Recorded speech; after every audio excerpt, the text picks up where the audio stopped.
scary Peppa Pig episode that never made it on TV. It was a perfectly ordinary Tuesday morning when Peppa woke up in her bedroom. But something felt different. The sunlight streaming through her window seemed dimmer than usual, casting strange shadows that moved independently of the clouds outside. As she walked downstairs for breakfast, she noticed that all the family photos on the wall had changed.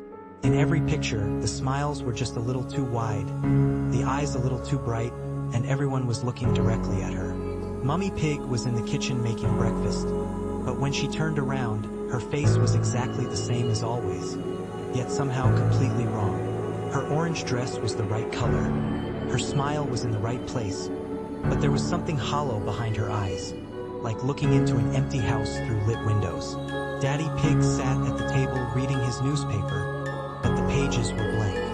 When Peppa pointed this out, he just laughed his usual laugh and said everything was perfectly normal. George was playing with his dinosaur toy, but the toy seemed to be moving on its own, walking across the table in small, jerky steps when no one was touching it. The family decided to visit Grandpa and Grandma Pig, but when they arrived at the familiar house, it looked exactly the same from the outside while being completely different inside. The rooms were in the wrong places, the stairs led to rooms that shouldn't exist, and there were doors that opened onto walls. Grandpa Pig was in his garden, but he was planting flowers that were already fully grown, and when he pulled them from the soil, they had no roots at all. Grandma Pig invited everyone for tea, but the teacups were empty even though she poured steaming liquid into them. The biscuits on the plate kept multiplying when no one was looking, and the clock on the wall was running backwards. When Peppa mentioned these strange things, everyone just smiled and nodded as if everything was perfectly normal. As the day continued, more friends arrived for a playdate. Susie Sheep came over, but she kept forgetting things she had just said, repeating the same sentences over and over. Pedro Pony arrived, but he cast no shadow despite the bright sunlight. Rebecca Rabbit brought her little brother Richard, but Richard never blinked, not even once, and his eyes followed everyone around the room. The children decided to play hide and seek in the house, but every time someone hid, they would disappear completely until the game was over. When it was Peppa's turn to hide, she found a room she had never seen before, filled with toys that looked exactly like all her friends. But the toys were moving and playing by themselves, having conversations in voices that sounded almost right but not quite. As evening approached, the family gathered for dinner, but the food on their plates kept changing when they weren't looking. Peppa would take a bite of carrots, but when she looked down, she was eating something else entirely. The dining room windows showed a view of the garden, but the garden outside was different each time she looked, sometimes showing places she had never been before. When bedtime came, Peppa climbed the stairs to her room, but there were more steps than there should have been.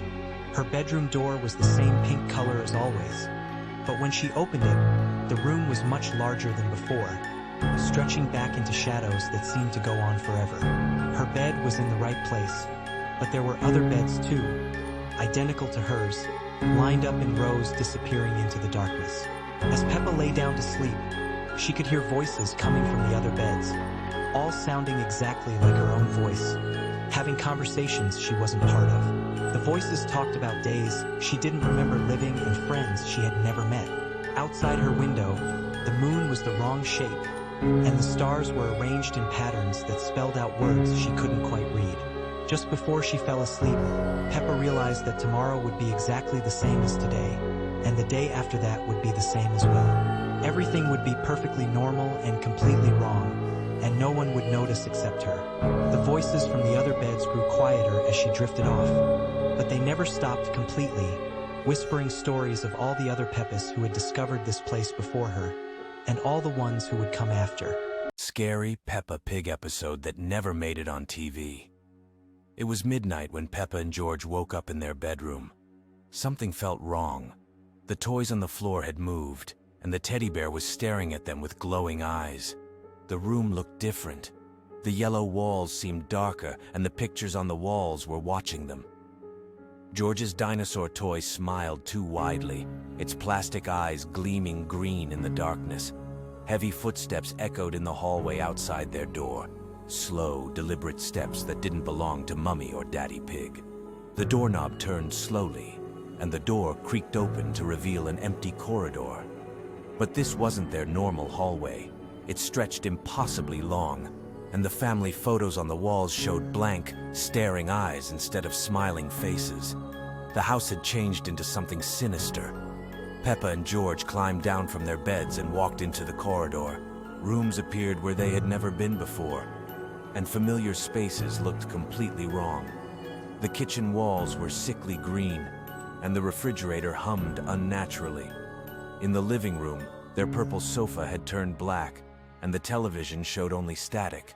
But in the static, they could see moving shadows that looked like distorted versions of people they knew. The window showed only darkness where their garden should be. Their reflections in the glass moved independently, smiling when they frowned, waving when they stood still. The outside world had simply vanished. Mummy Pig's voice called their names from somewhere in the house, but it echoed strangely, coming from multiple directions at once. When they followed the sound, they found themselves back in the endless hallway. The family portraits began to move. The figures stepped out of their frames one by one, but these weren't their real family. These versions had two wide smiles and eyes that never blinked. Peppa grabbed George's hand as they ran through the corridors, trying to find their room. Every door led to another strange version of a familiar place. The bathroom mirror showed different reflections each time they looked. They found a door that looked like their bedroom, but inside were two other children sleeping in their beds. Children who looked exactly like them, but weren't quite right. The duplicates slept peacefully while the real children watched in horror. The clock on the wall ticked backwards, and with each tick the room grew darker and colder. Whispers from other rooms grew louder, forming words they couldn't understand but somehow knew were meant for them. As the clock reached midnight again, everything stopped. The whispers ceased, the shadows froze, and the house fell silent. Peppa and George found themselves back in their normal beds, in their normal room. When morning came, they tried to tell their parents about the strange night, but nobody else remembered the house being different. The photos showed normal faces, and all rooms were where they belonged. Only Peppa and George knew what happened when the clock strikes midnight, and sometimes, late at night, they still hear those footsteps in the hallway, waiting for the house to change again. Scary Peppa Pig episode that never made it on TV. It was a perfectly ordinary evening when Peppa and George decided to play hide-and-seek in their house. Mummy Pig was busy cooking dinner downstairs, and Daddy Pig was reading his newspaper in the living room. The children giggled as they ran upstairs to their bedroom, completely unaware that something was terribly wrong with their home tonight. Peppa counted to 10 while George hid behind the purple bunk bed. But when she opened her eyes, the room looked different. The walls seemed taller, stretching endlessly upward, and the cheerful drawings on the walls had changed. Instead of happy elephants and boats, the pictures now showed twisted shapes with too many eyes, all staring directly at her. George peeked out from his hiding spot, but his usual joyful expression was replaced by confusion and fear. The toys scattered across the floor began to move on their own. The wooden train set formed a perfect circle, going round and round with no one controlling it. The teddy bear's button eyes had turned completely black, and its smile had grown wider than it should be possible. Peppa called out for Mummy Pig, but her voice echoed strangely in the room, as if the walls were much further away than they appeared. When she tried to leave the bedroom, the door handle wouldn't turn. It felt cold and wet under her small pink hands, and she could swear she heard something breathing on the other side. The window that usually showed their beautiful garden now revealed a completely different view. Instead of green grass and blue sky, there was only darkness with strange lights moving in patterns that hurt to look at. The lights seemed to be getting closer, pressing against the glass like curious fingers. George started to cry, but his tears weren't the normal kind. They fell upward instead of down, floating toward the ceiling where they formed puddles that reflected images of places that didn't exist. In those reflections, Peppa could see other versions of themselves, but these other Peppas and Georges looked sad and frightened. The purple bunk bed began to grow taller, its ladder extending up and up until it disappeared into shadows above. Peppa realized that their bedroom ceiling had vanished entirely, replaced by an endless dark space filled with whispers in languages she didn't understand. The whispers seemed to know her name, calling to her in voices that sounded almost like Mummy and Daddy Pig, but not quite right. As the night grew deeper, the children discovered that time itself had become strange in their room. Minutes felt like hours, and hours passed like seconds. The clock on the wall spun backward and forward randomly, its hands moving in impossible directions. The most frightening thing was that downstairs, they could still hear the normal sounds of their family. Mummy Pig humming while cooking, Daddy Pig turning newspaper pages. But when they called out, their voices seemed to be absorbed by the walls, never reaching the floors below. Eventually, Peppa and George huddled together on the bottom bunk, watching as their familiar bedroom transformed into something from a dream that wasn't quite a nightmare, but wasn't quite safe either. They fell asleep holding hands, and when morning came, everything was back to normal. But they would never forget that strange night. Scary Peppa Pig episode that never made it on TV. It was a perfectly ordinary Tuesday morning when Peppa woke up in her bedroom, but something felt different. The sunlight streaming through her window seemed dimmer than usual, and the familiar sounds of her family moving around downstairs were strangely absent. She called out for Mummy Pig and Daddy Pig, but only silence answered back. Peppa made her way downstairs, her little hooves clicking against the wooden steps in a rhythm that seemed to echo longer than it should. The living room was exactly as she remembered it. The purple sofa, the yellow walls, the television in the corner. But everything felt hollow, like a stage set waiting for actors who would never come. She found George in the garden, standing perfectly still by the muddy puddles they loved to jump in. But when Peppa approached him, she noticed something peculiar. George wasn't blinking. His eyes were fixed on something she couldn't see, and when she waved her hand in front of his face, he didn't react at all. The other children from playgroup began arriving one by one, but they all shared the same strange behavior. Susie Sheep stood motionless by the gate, Pedro Pony remained frozen near the swing set, and Candy Cat sat unnaturally still on the garden bench. They all had the same vacant stare, looking at something beyond Peppa's vision. As the day progressed, Peppa realized she was the only one who could move freely.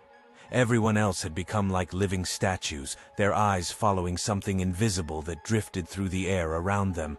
The silence was broken only by a soft humming sound that seemed to come from everywhere and nowhere at once. When evening came, the humming grew louder, and Peppa finally saw what everyone else had been watching. Shadows began to dance on the walls, taking shapes that didn't match anything in the room. The shadows moved independently, reaching out with long, thin fingers toward each frozen figure. One by one, her friends and family began to change. Their usual bright colors started to fade, becoming pale and translucent. George was the first to become completely see-through, like a ghost of his former self. Then Susie, then Pedro, until Peppa found herself surrounded by transparent versions of everyone she loved. The shadow figures grew bolder, stepping away from the walls entirely. They had no faces, just smooth darkness where features should be, but Peppa could feel them watching her with an intelligence that made her skin crawl. They moved with purpose, circling around her like they were deciding what to do next.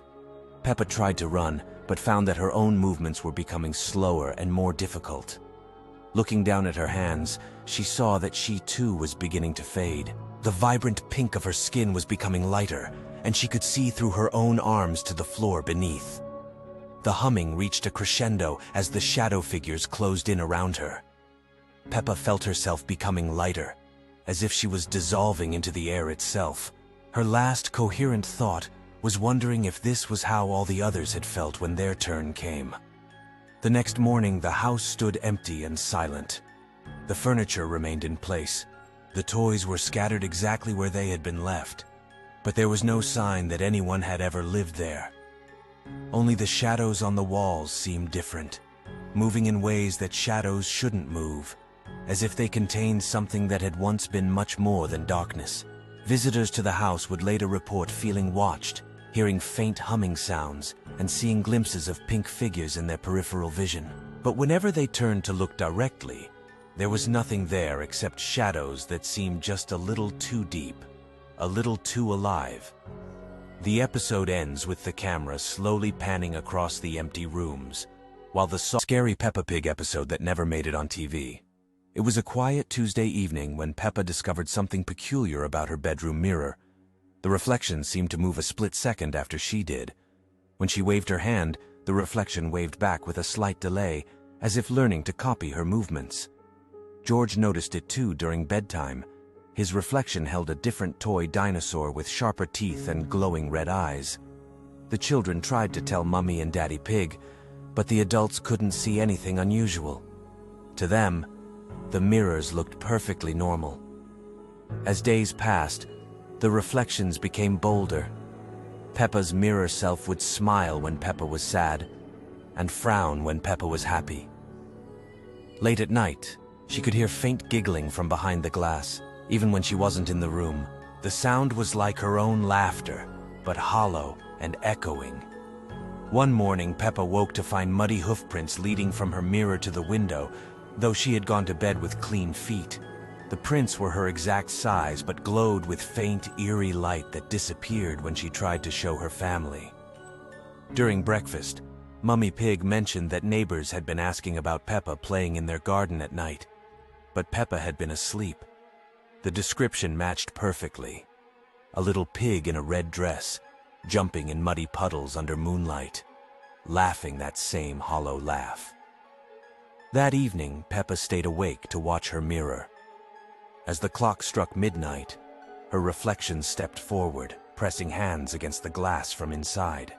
The mirror began to ripple like water, and slowly, the other Peppa began pushing through. The reflection spoke in Peppa's voice, but the words felt wrong. It said it had been watching, learning, and now wanted to play outside while the real Peppa stayed trapped behind the glass. The mirror world was lonely, with only backwards versions of everything she loved. As the other Peppa emerged from the mirror, the real Peppa felt invisible force pulling her toward the glass.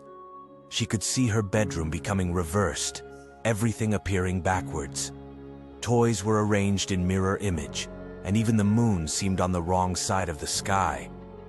George's reflection had also begun moving, reaching out to help pull Peppa into the mirror world. Their parents' reflections stood in the doorway, but their smiles were too wide, stretching across faces in ways that didn't look right. Peppa realized that in the mirror world, everything would be opposite. The reflection promised they would have fun together, playing games in reverse, where jumping in puddles made them dirty instead of clean. As Peppa's hand touched the mirror's surface, she felt cold glass giving way like thick liquid, calling her to a world where nothing was quite as it should be.